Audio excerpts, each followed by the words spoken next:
In this video, I wanted to go ahead and break down how you're going to close your first wholesale deal or your next wholesale deal in the next 30 days guaranteed. Now the guarantee only lasts if you actually watch the full video, you take notes, you subscribe and like, and you actually take action.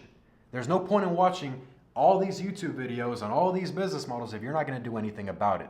Nobody's coming to save you except yourself. So watch the video, take notes, and if this is the first time you're watching my face or seeing one of my videos, welcome. My name is Jay. I've been wholesaling real estate for the past 7 years, and it's completely changed my life, and I wanted to do the same for you.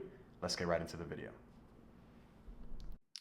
For the guys that don't know me, this is a snapshot of what my life used to look like. I was driving around in this beat up old Civic with some nice 20-inch rims and a plastic spoiler, driving it like it was a Lambo. And I was severely underweight, working with my dad every single summer in construction and HVAC, knowing that that wasn't what I wanted to do. I already knew I didn't want to go to college. I knew I hated school, and I knew working a normal 9 to 5 was not going to be my route. Otherwise, I was going to be miserable. As you can see, I was falling down the wrong path, doing all sorts of stuff. I'm not going to go into detail because honestly, it doesn't make a difference. And this was the reflection of what my actions looked like, what my choices were. This bank account balance right now. Now, while I won't show you my current bank account balance, I would say it's pretty healthy. A couple years later, this is what the snapshot looks like now. I drive around in my fucking supercar at the age of 21 years old, have a Raptor as a daily. I'm in the best shape I've ever been, health-wise, fitness-wise, muscle-wise. I live in a penthouse. I mean, look at that thing. It's literally like right out of a movie. But outside of all the materialistic achievements that I've had, this is the most important part. This picture right here of all the smiles, of me being able to take care of my family at the young age that I am. I know a lot of you guys are going to call me Unc. You're 21, you're too old, you're not cool anymore. I'm able to take care of my parents. You know, they came to this country as immigrants from South America and Europe, and they decided to take the risk for their offspring, for their future kids to have all the opportunity in the world. And what did I say? Nah, I want to take the risk again. I'm not going to college. I'm not getting a degree. I'm not working a normal job. I want to be an entrepreneur. Now, while my dad was in full support because, well, he's an entrepreneur himself, my mom was a little bit of a hater. But hey, she's getting taken care of. Dad's getting taken care of. My little brother right here, he looks up to me. He's proud of me. He has the perfect role model on what the footsteps to success actually are. And there you have my sister, happy. Everybody's happy, and I am happy after all the years of sacrifice. But that is pretty much the before and after that everybody likes to make a highlight reel on Instagram and all social medias, but nobody really shows you the actual work that it takes to get to a position like this, especially as young as I am. Now, let's get a little bit realistic about the business model that I'm about to break down for you guys that has changed my life completely. You need to be 18 years old or have someone that is over the age of 18 to sign these agreements for you. We are in real estate. This is a serious business. This is not some get-rich-quick scheme or some pyramid scheme that everybody's just trying to get you in so they can profit off of you. This is a real business with real people selling real houses. So everything needs to be real on paper and legal. So again, you either have to be 18 years old or you need to have someone that you trust, maybe a family member, a cousin, an aunt, a sister, to sign off the agreements for you. You need to be based in the USA or at least have a US-based bank account. No heavy accents, please. No stutters, no vocal malfunctions. You need to be able to speak to people clearly. People need to be able to understand you and believe the words that you say. You can't be I'm not going to say the word just in case I might not get monetized on this video, but you can't be that word, right? I still want to be a little bit inclusive to everybody in the world, but hey man, that's who I am. Have access to a phone, Wi-Fi, and a quiet space to take calls. Be mentally and emotionally stable to handle sales conversations, follow-up, and pressure. Again, this is not an easy business. This is not a get-rich-quick business. This takes work and dedication, but if you follow it on a consistent basis, I just showed you what it did to me. It can do the same for you. You need to be able to follow instructions, and you need to have at least 2 to 3 hours per day, which is the most optimal. I'm going to show you different ways where maybe you might not have enough time. Maybe you might, work during the day and then only have time at the night. I'm going to show you exactly what you need to do specific to your situation. Now, that is the reality. If you pass that test, congratulations. You are more than qualified to be in this business model. And that's coming from somebody that honestly is not the smartest, is not the sharpest in the tool shed, but I just put my head down. I stayed down till I came up, and now I'm, trying to show you guys the way. Mindset. Discipline doesn't mean perfection, but it means completion. You need to be a disciplined person. Now, discipline isn't perfection, like I just mentioned. I'm not a perfect person. I'm not going to sit here and say I show up 365 degrees, shooting at all angles and sharp as a tool shed. No, I'm not. I'm a human being. I'm not perfect. We all get sick. We all have downtimes. We all go through ruts. We all are not the most motivated at times, but that's when discipline comes in. In any business model and any endeavor in life, if you want to be hyper successful, you need to ignore your emotions and you need to show up with the best foot forward and the best energy that you can show off to the world.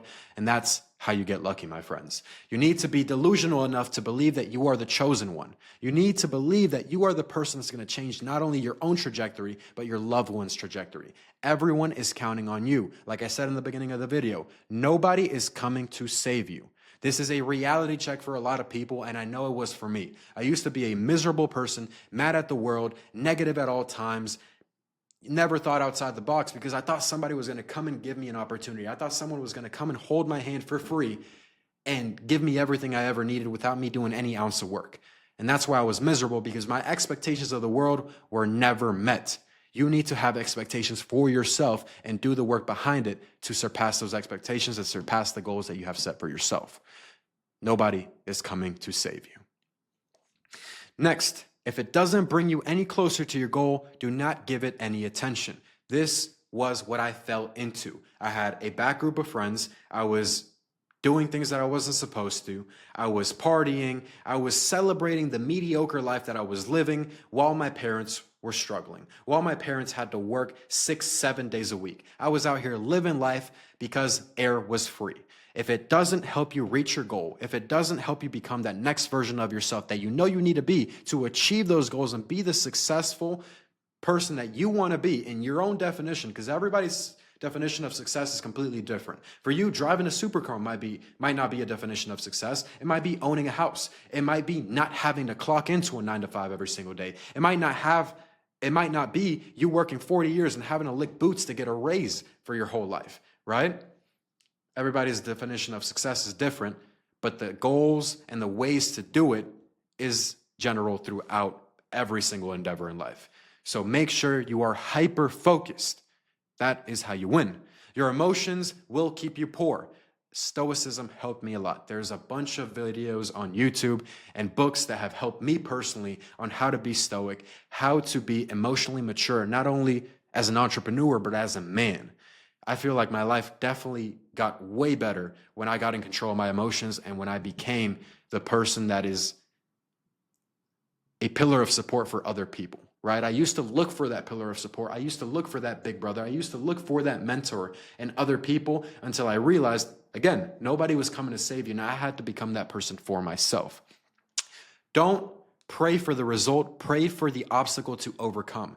Don't ask God or the universe or whatever you believe in. I'm not here to judge. I'm here to show you how to wholesale real estate. But don't ask for the prize. Don't ask for the success. Don't ask for the end goal. Ask for these boundaries. Ask for these cones. Ask for the struggles. Ask for the problems. Ask for the opportunities for you to become that next version of yourself, for you to reach success, for you to reach those goals, for you to reach the person that you're supposed to be. Now, that's just general mindset. Now, let's talk about the wholesaler mindset, right? Now that you have all those in check, and then again, you don't have to do all of these perfectly. But if you do have all of these checked off, your chances of success are going to be way higher than 99% of people. And these are all things that are coming from me that have actually helped me become not only a better human being, a better man, a better leader, but a better entrepreneur. And that's the reason I'm here talking to you guys today. Now, the wholesaler mindset, one yes can change your life and will change your life. Because for a lot of you guys, you're more than capable. You've seen all these other people get the results. All you need to do is show up on a consistent basis and ignore that little voice, that little part of your brain that is called conviction. You don't have conviction, and you need to get conviction as soon as possible. Now, the average wholesale deal is what? $15,000, $16,000, $17,000. Forget about that number for a second and think about just acquiring that first win, acquiring that first deal under contract, getting that first yes, getting that buyer to say, yes, I want this deal. This deal is going to make me money. I want it. I want to go see it. Let me sign the contract. Let me put in the EMD. That is what's going to cure that little part of your brain that says, but is this possible for me? Jay was able to do it. His students were able to do it. All these other YouTubers were able to do it. All these people on Instagram were able to do it. But am I able to do it? The main goal in your whole beginning stage of any business that you're trying to get into is receiving and obtaining and concreting that part of your brain that is conviction. The way that I speak, you can tell I have conviction because I've won at so many levels. Not only have I won from a personal sense of when I look in the mirror, I know I don't lie to myself. Every single thing that I tell myself I'm going to do, I do it. And that's why I know I have conviction not only for my own self, but what I'm capable of. And in the business, I've closed deals before. The second I closed that first deal, I knew it was over. The second I closed that first deal, I told my parents, I'm never getting a job ever again. You guys will be taken care of forever. Just wait and see. One yes will change your life. For a whole month, imagine you get told no 2,000, 3,000 times. Why does it matter if one yes will change your life? And you have to think about it in this way too. If somebody's saying no to your service, if somebody's saying no to your product, they are not a good fit. They don't see value in your product. They don't need your help. Perfect. I don't want to work with people that don't value my time. I don't want to work with people that don't value my service. I don't want to work with people that don't need my help. That's where we're going. Action beats perfection every single time. You don't have to be perfect. You don't have to show up at the exact time. You just have to put in the reps, especially when you don't feel like doing it, which is the hardest part. Showing up those days where you're not motivated, where you're going through a rut, where you're feeling depressed, where you haven't gotten that first win, where you haven't gotten that first yes, it's hard. Of course it's hard. Otherwise, everybody would be rich. All the poor people love saying that. If it was that easy, but everybody would be rich. But look at the world now. Yes, that is true. Business is not easy, but you need to show up. Action, action, action, action, action. You will learn more from action than watching 100 YouTube videos, unless it's one of my videos. One strategy done right beats 3 done half-ass. What does that mean? Don't go out there trying cold calling, mailing, texting, door knocking, driving for dollars, PPC, ads, and hiring a VA. You will be mediocre at all of them, and the guy doing one of those strategies will do laps around you. Pick one thing and go all in. Focus, focus, focus. Next. Every single failure is a win. Every time you get a no, it's a win. Every time you lose a deal, it's a win. Why? Because you're learning a new way not to do things. Therefore, if you stack enough of those, you put them under your belt, there's no way to lose because you've already lost. If you're down here, the only way is up. So you have to show up. Keep showing up. The more losses, the more failures, the more lessons you have under your belt, the more you have over somebody that's starting brand new. Next, run to the uncomfortable. When you don't want to make a call, when you don't want to make an offer, when you don't want to run the numbers, when you don't want to pick a new market, when you don't want to start a new marketing stream, when you don't want to show up, that is when you show up. That is when it matters. Run to the uncomfortable. If you put yourself in uncomfortable positions for the next 30 days, how much will you grow as a person? You don't know until you actually do it. Please do it. All right, we're done with mindset. Let's get into the actual business model. I'm going to give you guys the simplest breakdown that you have ever seen in the history of social media. Let's talk about this. The seller, this is a homeowner that owns this ugly property right here. You see his face. A face like that, that just means trouble. That just means there's trouble, and when there's trouble, there's a problem to solve. We, with the sunglasses, are the guys solving the problem. This guy has this property that's causing him a headache. Now, what could this be? What could that headache be caused by? Maybe he's trying to relocate. Maybe he's, a family member died in his family and the property got passed down to him and he's living 2,000 miles away and he can't take care of the property. But now it's under his name, so now it's his responsibility. Maybe he doesn't have the money to fix the property and the property's condition is only getting worse. Maybe he doesn't have the money to pay the taxes. Maybe he's going through a divorce and wants to sell his house before his wife gets it. All of these things. And I could go with probably 20 or 50 more, but you get the gist of it. They're going through a situation where they'd rather have the accessibility to sell their house quickly over getting the most amount of money for the property because they just want to get out of that situation, and that is what we are here for. Now, you might be looking at these numbers, 100,000, 20,000, 120,000. Relax. If we look at the right side of me, the investor, the guy got a bankroll. He's doing a money spread on us. This is a real estate investor. I'm sure you've seen TV shows or movies about people buying houses and flipping them and then selling them for a profit. That is what this guy does, and that is the second part of the business. We acquire these ugly properties from these homeowners that are going through a situation, and then we sell that property to a real estate investor. Now, we don't need a college degree. We don't need a real estate license. We don't need any licenses. We don't need any bank loans. We don't need good credit. We don't need any of that. Why? Because we're not actually buying the property. We are signing a purchase and sale agreement, a contract that says, hey, Mr. Seller, going through the situation, I'm going to buy the house, in this case, for $100,000. Great. Now we have that contract. Now we talk to a real estate investor and say, hey, we have this investment opportunity. We have this ugly house in this area. I've seen that you've bought before. Are you interested in buying the house, flipping it, and making your profit? If the guy says yes, cool. We go ahead and have him sign a assignment agreement, because we are assigning the rights of the original agreement of the first contract, which is a purchase sale contract, and then we are assigning that to the actual buyer, the real estate investor, the guy that's going to pay $120,000 for an ugly house like this. Now, when those two contracts come together and they get sent to a title company, which is the intermediary, it is the third party that makes sure everybody's behind is covered. The seller's back is covered, my back is covered as the wholesaler, and the investor back is covered, making sure, hey, the property is what it is. The property doesn't have any title issues. No money is owed. Everybody's going to get paid out. There's no liens on the house. Then seller gets $100,000, investor gets $120,000, and I get the difference. I make $20,000, and that's why I'm sitting there like this. I don't have sunglasses right now, but you get the gist of it. Now, you might be thinking, why doesn't the investor go and find the property himself? Let me ask you a question right back. Why don't you go to a farm, kill the cow yourself, skin it, clean it, package the meat, process it, bring it back home, and then cook it yourself? Why don't you do that? Why? Because that's not what you do on a daily basis. That's not your profession. You're not the best at it. That's not realistic.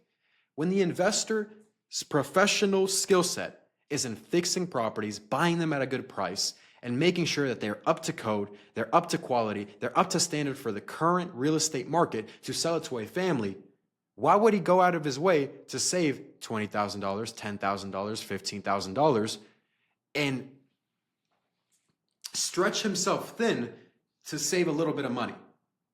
That is literally what you're doing when you're going to the farm and going through all that process instead of going to the meat market and buying it directly from there. All clean, already packaged, good to go. That's the same reason. The same reason I don't clean my apartment, because that takes at least 3 to 4 hours. I'd rather pay somebody $300 and work for those 3 hours and make that $300 right back. Oh, but you're going to save money. That is the problem. That is the mindset that you don't need when you are an entrepreneur. You need to understand leverage.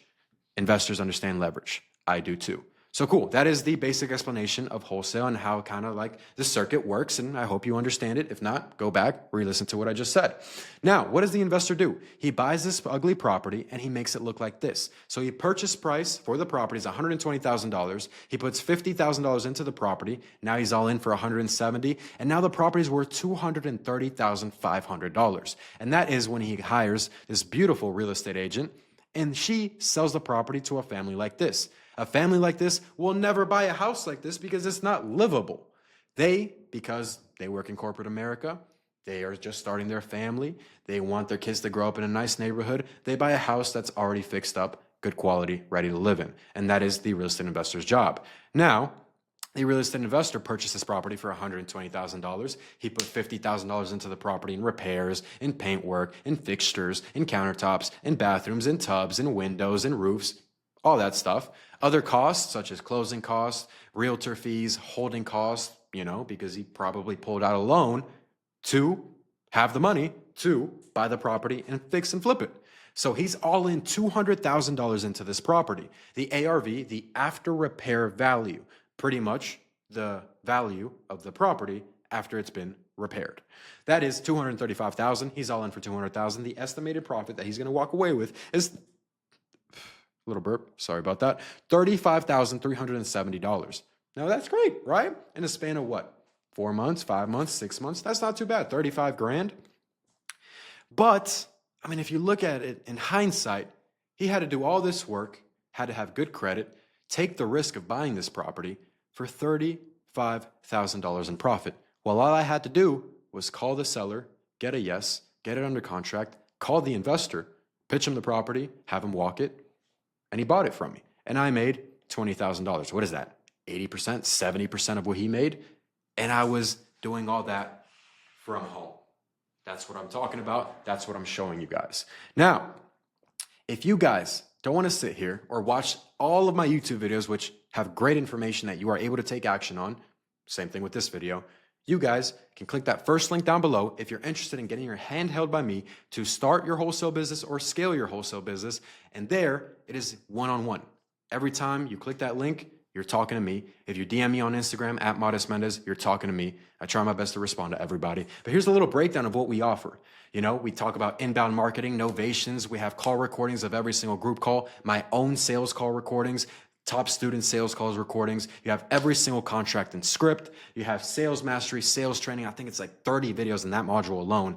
We show you how to dispo your first deal, and we help you dispo your first deal. We help you find your first contract's buyer in the first 72 hours to get that property sold.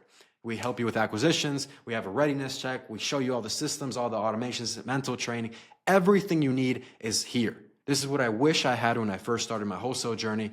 That's why it took me 7 months to close my first deal, and I don't want any of you guys to go through that again.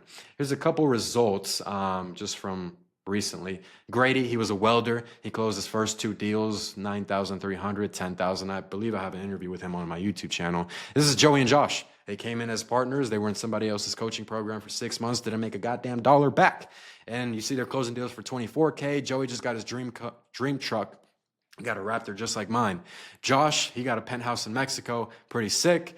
Amado, he was just about to quit, and he got his first deal, which this is a earlier screenshot, but he got his first deal like, what, maybe 2 days ago, 3 days ago?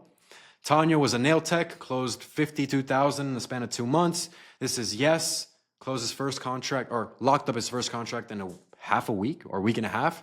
Pretty good results. And Marion, he just got started with ads with us. The link is below. The shit speaks for itself. If you've seen my videos before, you've seen me on Instagram, you've seen me on TikTok, you can tell what I'm about. If you're serious, you're interested, click that first link down below or DM me contract on Instagram. Now, let's get right back into the video, into the sauce. Now, we understand the business model. We understand what we're supposed to do. We understand the value that we bring in, why we collect these huge checks. Let's talk about the market. These are, well, this is the map of the United States, right? Very clearly. And you might be asking, what is this color coding, Jay? This is the color coding based off price point. I don't want any of you guys, especially the beginners that are watching this video, to touch anything outside of light blue or dark blue. That should help out a lot. Ignore everything that's red, ignore everything that's yellow, ignore everything that's green. For a reason, these higher price points properties are going to have higher levels of awareness in terms of the sellers that own the houses. Therefore, if you're a beginner, you don't have your tonality down yet, you don't have the system down yet, you don't have the conviction yet, you don't know how to underwrite a deal the right way, you're stepping up against sharks. And especially in these big metro markets where you see the red, all the metro cities, you're in the pool with sharks and you don't even know how to swim yet. Why would you put yourself in that position to lose? Why would you put yourself in a position where your probabilities of being successful are lower? That's why I'm showing you this map. Stick to light blue and dark blue markets. These are the markets that I don't recommend. Connecticut, Maryland, Massachusetts, Minnesota. You need a license because marketing a property that you do not own will be seen as brokering, which is illegal. And that is for these markets right here. So these are going to be no-nos. Next, Delaware. You don't need a license, but it's a little bit shady. I would probably be a little bit away from Delaware. Delaware real estate law is not wholesaler friendly, although not explicitly banned. I can't talk. Not explicitly banned. Advertising a property that you don't own is seen as potentially illegal brokering. Pretty much don't go into Delaware. Arizona, California, New York, Dallas, Houston, South Carolina, Austin are all metro cities. Again, more competition, savvy sellers, more aware of wholesaling. Don't put yourself in a place to lose. Put yourself in a place to win. Illinois, you can only close one wholesale deal a year unless you have a real estate license or you're using an agent to help you with the deals. Oklahoma, you have to disclose that you're wholesaling the property, meaning you market the contract, not the property itself. Oklahoma is free game. I'll tell you that much. But yes, that is the markets. Everything outside of the ones that I mentioned, You should be good to go. Please follow the blueprint. It's going to be way easier in a market that is less saturated for you to get that first deal or scale in general. It is harder to scale in a market with a bunch of other wholesale companies, especially in these metro cities. You have huge wholesale companies. I mean, here in Dallas itself, you have Equity Cash Offer by Donovan Ruffin. You have, oh my God, what is it called? New Western, which is a huge wholesale company. You have a lot more here in Dallas. Arizona, tell me about it. Everybody, their grandmother, their cousin, and their little sister is a wholesaler there. Don't go there, please. Next, now that we have the market down, let's talk about data. We need data. We need people to call, right? We need the information on these properties. I will always die on this hill. PropStream and ListSource. PropStream first. It's $99 a month. Nobody said it was free, but it is worth it. I've been literally using PropStream, has been taking my money. Well, not necessarily taking it. I'm giving it to them because they're providing a lot of value. PropStream has been taking my money for at least 6 years. I'm probably PropStream's longest customer. Not too sure about that, but yes, I recommend PropStream. You can also use ListSource. Here are the filters of the list that you're going to be pulling. High equity. Why? Because they have some skin in the game. They have some cushion in that deal to where they can sell for under market value and still make a profit or not lose money when they're selling the house to a wholesaler like yourself or like me. Individual mixed trust ownership. Some of my biggest deals have come from trust. That's why I throw that in there. Individual owned, meaning it's not a company. It's not a company that owns 25 properties where they're not going to want to give away their house. They're probably not going through a tough situation. Non-owner occupied. Why would I want to wholesale a property where the seller lives in the house? Again, stacking these things to where it's less likely for you to be successful. If the owner doesn't live in the house, he probably has less of an emotional connection to it. He isn't tied down to it anymore, right? Therefore, it's easier to wholesale the house. 5 years into ownership. 5 years of ownership as a minimum. That's what I recommend. If you see the list is a little bit too small, you can kind of play with that. Go down to 3 years, nothing less than 3 years. 1950 to 2005 build.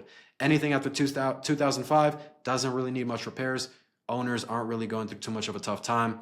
1950 and below, again, lower buyer pool. Most investors are kind of scared of buying under 1950 just because, you know, the foundation of the house, the structure, they want to make sure they're buying a property that they can sell and be confident that the house isn't going to fucking fall down even with new paint. 1 bed, 1 bath minimum.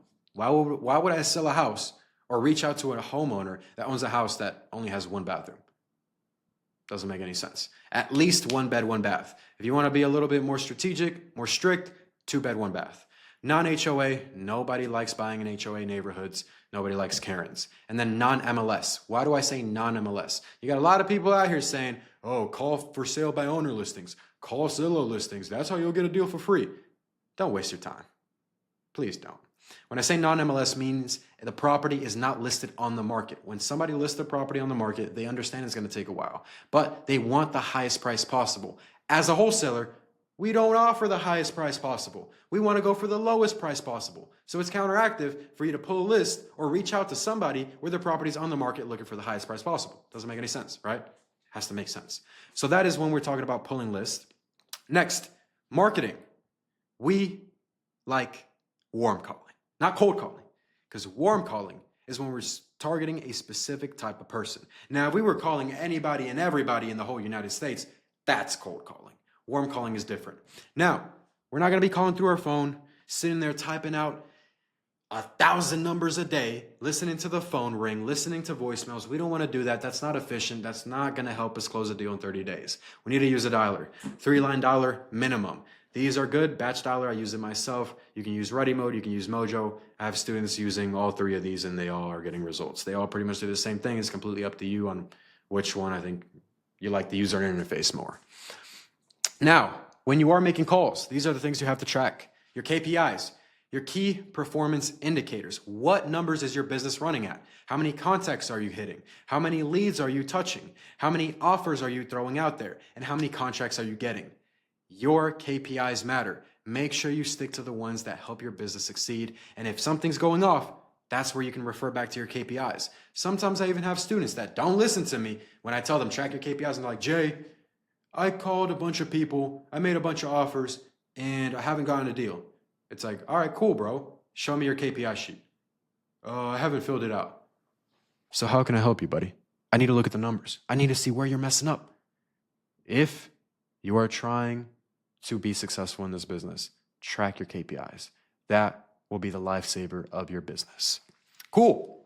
Now that we got that out of the way, this is optimal for people that have at least 2 to 3 hours per day during 9 to 5 hours. If you don't have that, and let's just say you do have money set aside to invest, I would say at least have $2,000 to $3,000 a month. You can run ads. The thing is, I don't recommend ads to beginners for a couple reasons. Most of the time, beginners don't have the biggest wallet. Therefore, they don't have the money to spend $75 a day, $100 a day, $150 a day on ads, right? And they don't have the experience. They don't have the conviction. They don't have the confidence. They don't understand how this business works. So that's why I don't recommend it. But if you're a quick learner, if you're able to take what I show you in this video, you have some money, you can do ads. And then all you have to do is just call the people. You don't have to outreach to a bunch of people that are going to tell you no. And you get closer to that deal. Honestly, with running ads, you can probably close your first deal, or at least put your first property under contract in the first day or two, if we're being honest. As long as your ads are good, your automations are good, your funnel's good, which I'll make a video about that later on. That right now is only for my students. Now, you have to build out a funnel, you have to build social proof, you have to add testimonials, and call the leads yesterday. With ads, a lot of people mess up. Ads or PPL, which I don't really recommend PPL. I only recommend running your own ads or having an agency or somebody like myself helping you run the ads for you. You have to stay on top of the leads because these people are not calling, are not sitting here on Google filling out only your website. No, these people are sitting here filling out 3, 4, 5 documents at the same time, 5 forms at the same time. You're in competition still. This is still a popular business. You need to go ahead and talk to the leads as soon as possible. Call them, make those touch points, follow up. That's how you close your deal. Cool. Now, let's talk about the discovery call, meaning the first call that you're going to have with the seller, no matter if you're running ads, no matter if you're doing cold calling. This is the script. This is literally the only script you need. I will make another video breaking this thing down step by step. In the meantime, I'm just going to kind of skim through it and show you guys the main important things. Wholesale cold call framework. Obviously, you want to start the call confidently. You want to let them know why you're calling and be straight to the point and sound like you know what you're talking about, please. Something like, hey, Marcus. Hey, Marcus, this is Jay. I was reaching out to you about the property on Main Street, just seeing if you ever thought about selling it. Look at the tonality shifts. Look at the changes in my voice. Look at the way I'm speaking. Look at the spacing. I sound like I know what I'm talking about. Some of you might disagree. You're a hater. I make more money than you, right? So then you go through all of this. Obviously, you can screenshot this if you don't want to wait till I make the video of me breaking this down step by step, which that video will be very, very good. I'll probably post in like a day or two. So that is your discovery call. If you literally copy and paste this, you can't lose. You literally can't lose. It's right here. I'm going to move this a little bit down so you can get an even better screenshot. There you go. Discovery call. That is going to be your first conversation with the seller. Now, after your first conversation, you're going to have to underwrite the deal. You're going to have to run the numbers. Here it is. You can screenshot this. Now, the main objective of running numbers is to get an accurate description of what the property is worth and what the property will be worth after getting repairs done to the house. In a perfect world, the property next to our subject house, the house that we're calling about, is next to our subject property. It is the exact same size, year built, bed, bath count, but remodeled and sold yesterday. Now you might be asking, what does that mean? It means that this is the house that we're calling, right? This is Joey, the guy that we're calling. He's the homeowner.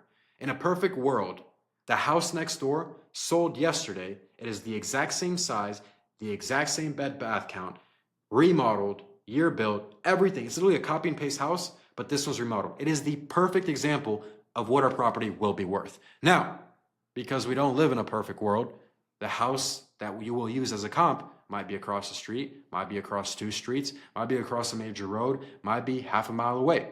It depends on what market you're in. It depends what side of the city you're at, right? But this is the way you run your numbers. If the property is worth under 150,000, you take away 70% minus your rehab cost, minus your wholesale fee, and that is your MAO, your maximum allowable offer. If the property is worth under $250,000 but over 150, we do 75% minus rehab, minus wholesale fee, and that equals your maximum allowable offer. If it is over 350K, we move closer to 80%. You could probably get away with 78, 79, 80, and then the same thing, minus rehab, minus wholesale fee equals your MAO. Now, this is a quick estimate table. This is not perfect. Every property has a different context, has a different description, has a different history with it, right? You have to figure that out on the discovery call. That's why it's so important for you to copy and paste that script that I just showed you so you sound confident on the phone, you're asking the right questions, and you're making sure that this person is actually a lead. Don't sit here and tell me, Jay, I called all these leads and they're not interested.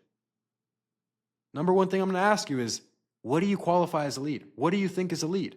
Because a lot of people in the beginning stages call anything and everything a lead. They'll call anybody that answers the phone a lead. Most people aren't leads. Probably half the people in your CRM aren't leads. I'm sorry to break it to you.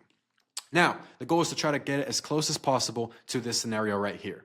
Again, take a screenshot if you need it. That is how you underwrite a deal. Once you have your offer, once you understand the ARV, once you understand the rehab cost, once you understand what you need to lock it up at, once you understand these numbers, now it's time to call the seller back. A lot of the people try to sit here and say, oh, I do a one-call close. I run the numbers on the property. If you're a beginner, even now, I don't even do that. I don't do one-call closes, meaning I call the seller, I talk to him for the first time, I run the numbers on the call, and then I make him the offer. I don't do that myself, and I've been doing this for 7 years. But this is what works for me. You got to figure out what works for you.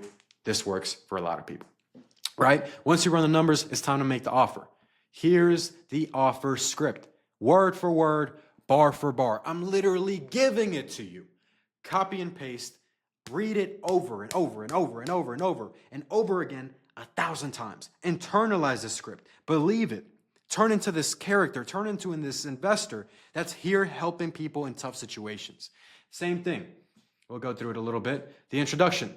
Make sure they have time to do it. Set the expectations of what the call looks like. If they say yes, if they say no, the answer's right there, baby. Come on. And I'm going to be posting way more of these calls of me actually following this script word for word. So if you want to look out for those, make sure you subscribe. Next, revisit the motivation. Dig deeper. Set up the offer. Reframe the terms as value.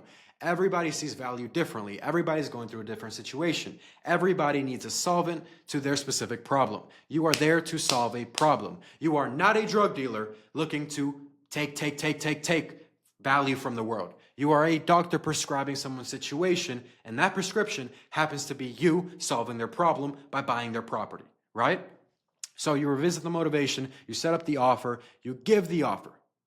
Calmly, relaxed. You need to have a certain level of audacity when you're making these offers. If you don't feel your heart drop or your heart pump a little bit faster than it normally is, when it comes time to make that offer, the offer is not good enough. You're offering too high, right?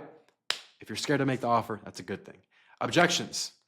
If they hesitate, post-offer. Got everything right here, man. I'm low-key running out of breath. Follow-up script.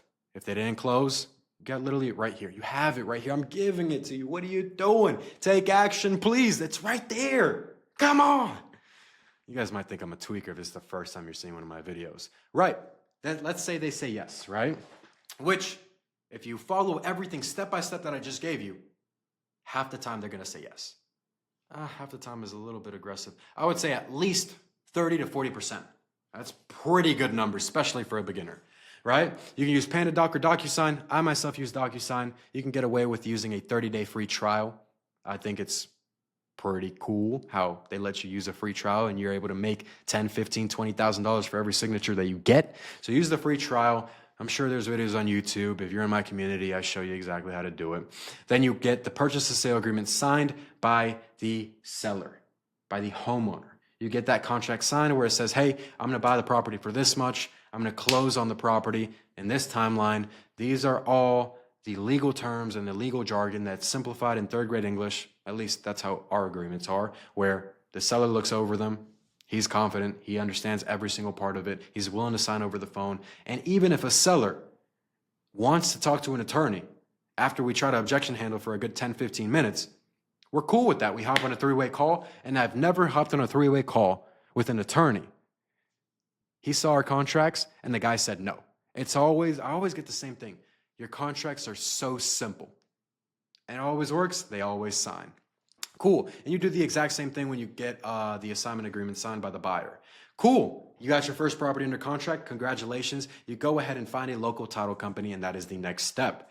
Title companies in that city and state. Let's say you're in Dallas, Texas. You're going to look for title companies in Dallas, Texas. Don't wholesale in Dallas, Texas. I just live here. That's why it's at the top of my head, and I use it as an example. When you call them, you're going to tell them, do you guys work with assignment of contracts? Do you guys do blind HUDs? What is the title officer's email? I'll send over the purchase and sale agreement shortly, right? If they say yes to this, if they work with investors, if they work with wholesalers, they're investor friendly, cool. If you're in my group, I have literally a network of properties that I've worked of title companies that I've worked with that are investor friendly, they're wholesaler friendly. They will help you get this deal across the finish line. Hiring a bad title company will hurt you, will cause you not to close the deal.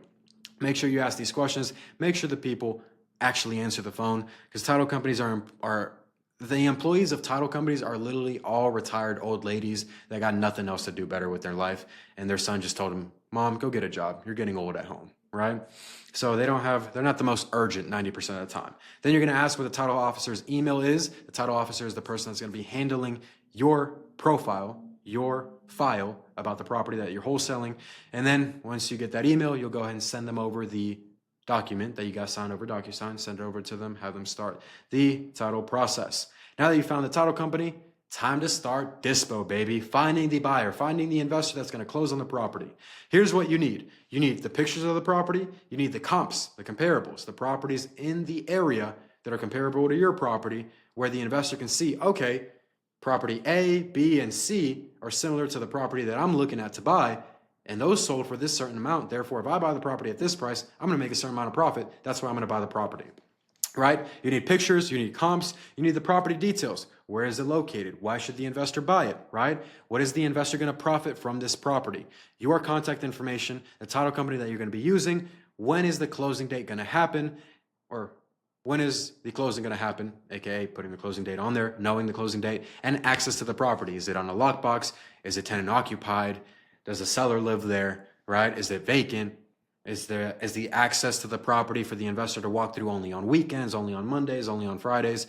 All of that needs to be in the Diso package. Now, recently I've seen a lot of people talk about Diso packages.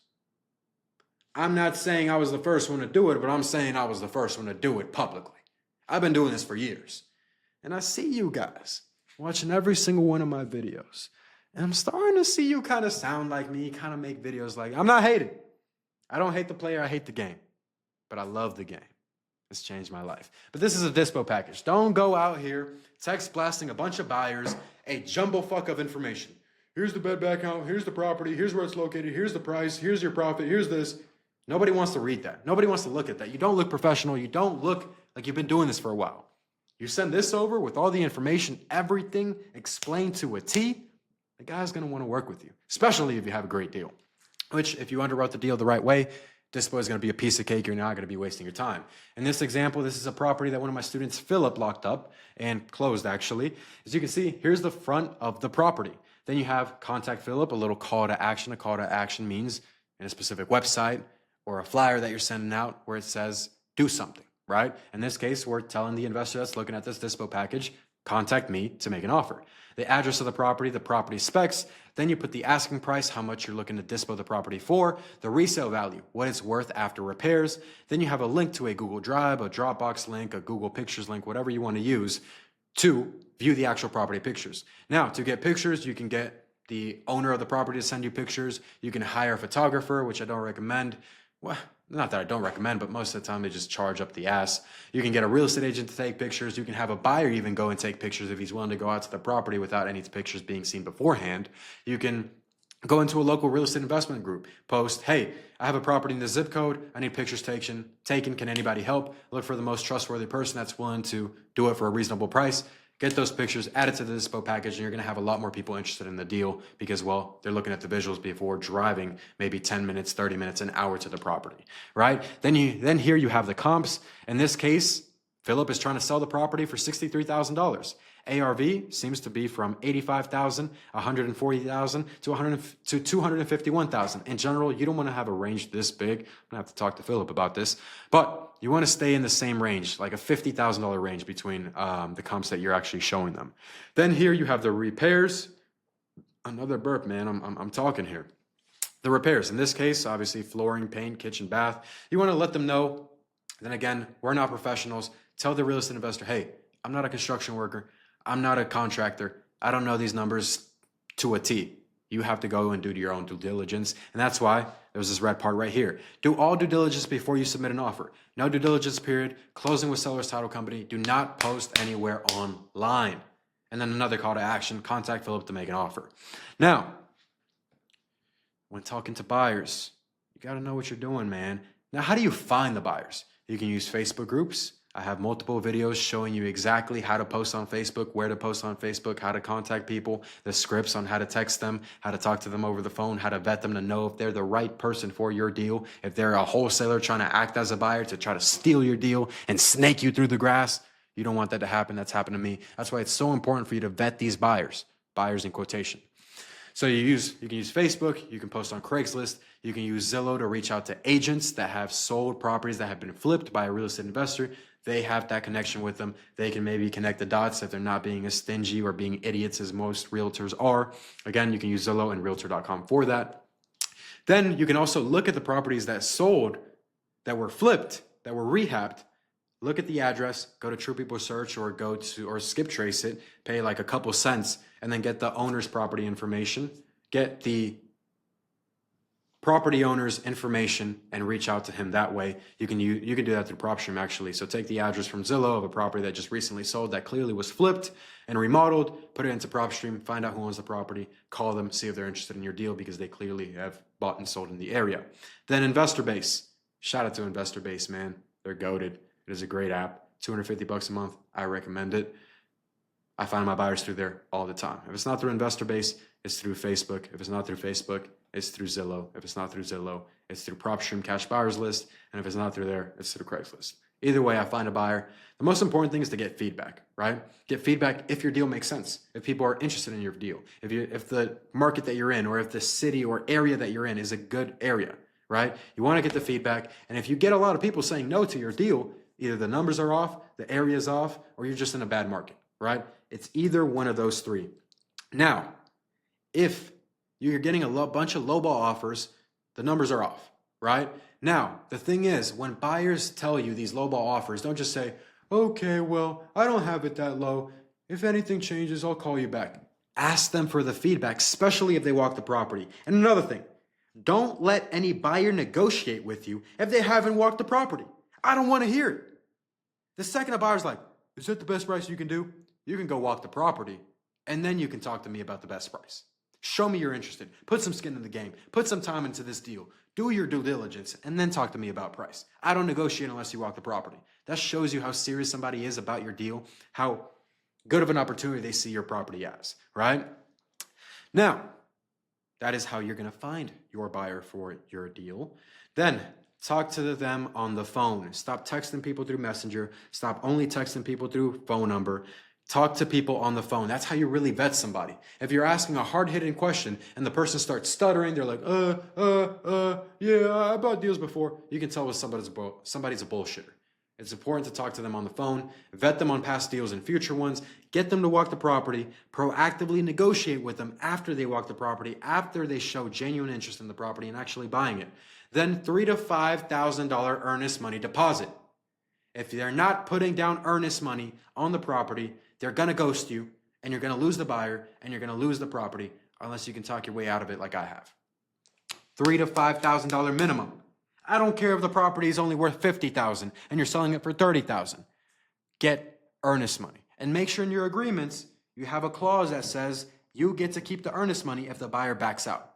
Otherwise, everybody's going to have to sign off on that earnest money, and 99% of the time, buyers don't want to sign off. I don't know why. They'd rather give it to the title company, and then the title company has a bonus pizza party at the end of the year with everybody's earnest money of deals that never closed. Make sure you have people skin in the game. Make sure you vet these people the right way. Otherwise, they will waste your fucking time. I've been through this. I've lost so many deals because buyers didn't put in earnest money. I've lost so many deals because buyers ended up being wholesalers. I've lost so many deals because buyers never had their finances in check. Make sure to vet these people. Don't be scared to vet. You're the one with the investment opportunity.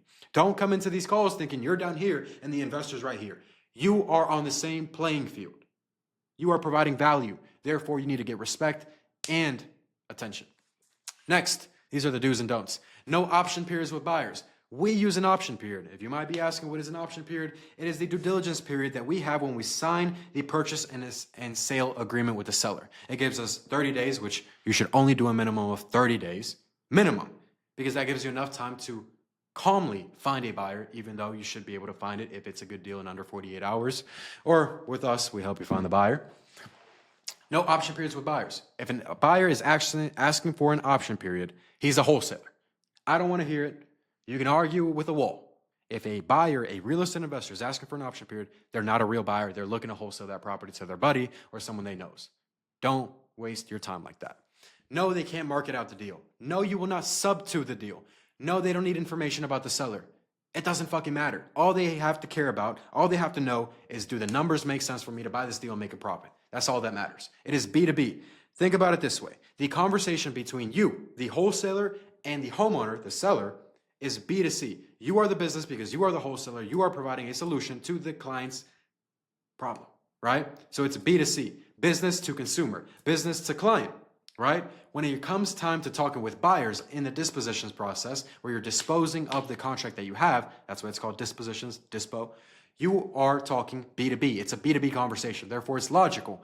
When you're talking to the seller, it's more of an emotional sell. When you're talking to the buyer, it's a completely logical sell. It's based off numbers. Will he make a profit? If yes, he should be buying the deal, right? So they don't need information about the seller. They don't need to know that. They don't need to know how much you locked up the deal for. It doesn't matter to them. Why are they trying to pocket watch? You're not pocket watching them to see how much money they're going to make when they flip the property. It doesn't matter. Tell them no. Nobody buys sight unseen. I don't believe it.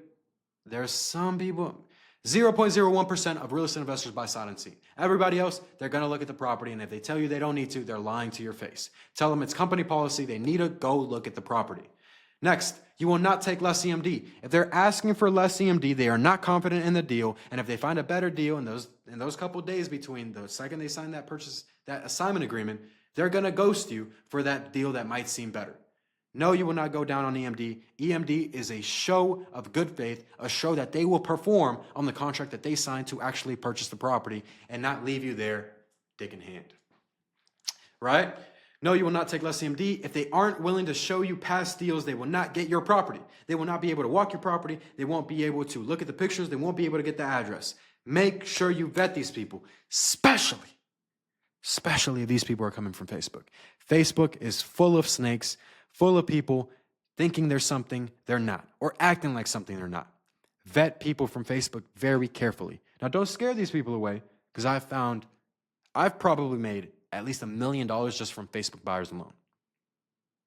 Hand to God. Facebook is a very, very important source to find buyers. But make sure you vet these people. If you don't, the snake will bite you, right? If they aren't willing to show you their past deals, they will not get yours. Again, if you guys watched to this part of the video, I appreciate you, man. How you guys like the new little backdrop? I added this because it was very empty. You can see Funko back here.